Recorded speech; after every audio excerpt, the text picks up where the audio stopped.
আসসালামু আলাইকুম। আজকে আমি আমার সবচেয়ে ফেভারিট একটা লিপ প্রোডাক্টের রিভিউ আপনাদের সাথে শেয়ার করব। এটা হচ্ছে হেলদি শপের লিপ ট্রিটমেন্ট রিপেয়ার। এটা জিনসেং এক্সট্রাক্ট। 3 বছর আগে আমার লিপস খুব মারাত্মকভাবে ড্রাই এবং চ্যাপড হয়ে যায়। ওই সময় আমি একটা ফার্মেসিতে গিয়ে লিপ বাম খুঁজছিলাম। এই সময় আমাকে ফার্মেসির সেলস গার্ল এই লিপ বামটা সাজেস্ট করলো। Then I found it very much effective. Just একটা অ্যাপ্লিকেশনের পর আমার রিমার্কেবল একটা আমি ইমপ্রুভমেন্ট দেখতে পাই। এই লিপ বামটার সবচেয়ে যেটা পজিটিভ দিক সেটা হচ্ছে এটা একবার অ্যাপ্লাই করলে 12 ঘন্টা লাস্ট করে। সাধারণত অন্যান্য লিপ প্রোডাক্টগুলো বারবার অ্যাপ্লাই করতে হয়।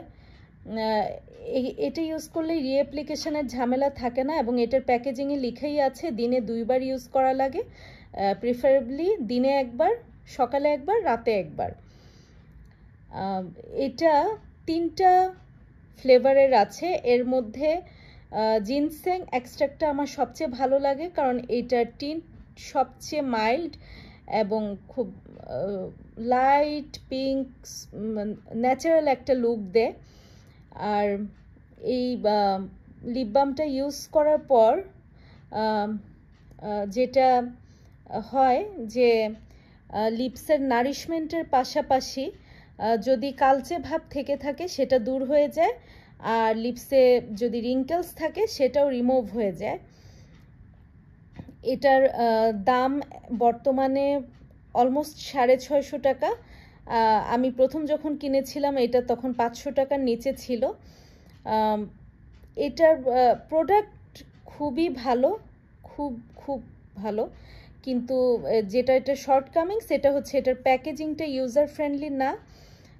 এটা বুলেট যেটা থাকে সেটা খুব ছোট থাকে, কয়েকদিন ব্যবহারের পরই বুলেটটা নিচে নেমে যায় আর তখন নিচে অনেক প্রোডাক্ট রয়ে যায়, যেটা বের করা খুব ডিফিকাল্ট হয় কারণ এটার প্যাকেজিংয়ের মুখটা খুবই সরু। এটা থেকে বের করার জন্য আসলে এরকম একটা লিপ ব্রাশের হেল্প নিতে হয়। আমি এই লিপ ব্রাশটা দিয়ে এটা অ্যাপ্লাই করি। তাছাড়া আসলে এটা ভিতর থেকে আঙুল দিয়ে বের করা যায় না, এটার মুখটা এতই সরু। এই হচ্ছে এটা শর্টকামিংস, কিন্তু যদি আসলে প্যাকেজিংটা ওনারা আরেকটু ভালো করতো তাহলে এটা একটা হাই এন্ড লিপ প্রোডাক্ট হতো। তা আজকে এখানকার মতোই আমি শেষ করছি। আসসালামু আলাইকুম।